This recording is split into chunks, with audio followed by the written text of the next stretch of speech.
Boa tarde. Estamos aqui hoje com o Sr. Valnir. Ele vai nos dizer um pouco a respeito de Adam Smith.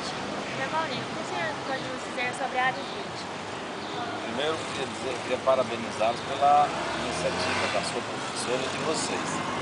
Agora é o seguinte, eu me lembro muito pouco de Adam Smith, mas eu posso te garantir que é um filósofo, que ele era economista e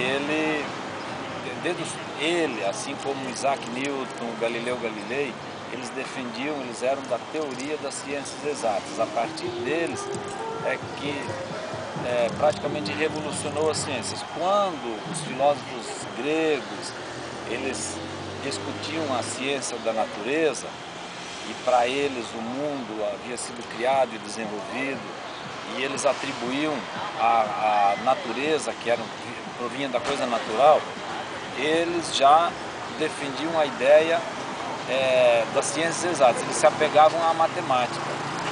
E infelizmente eu sei muito pouco agora, assim, de relance, para te lembrar de Isaac Newton. Mas o que a gente pode afirmar é que ele contribuiu muito, principalmente para o comércio, a indústria.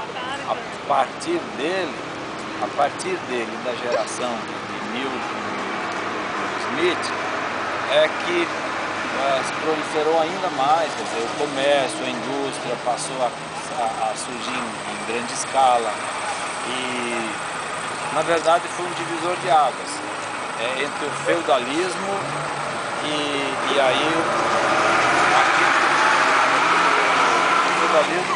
aí surgiram as leis trabalhistas. Depois dele veio o Karl Marx, que eram os defensores, então, do trabalhador. Ok, muito obrigada.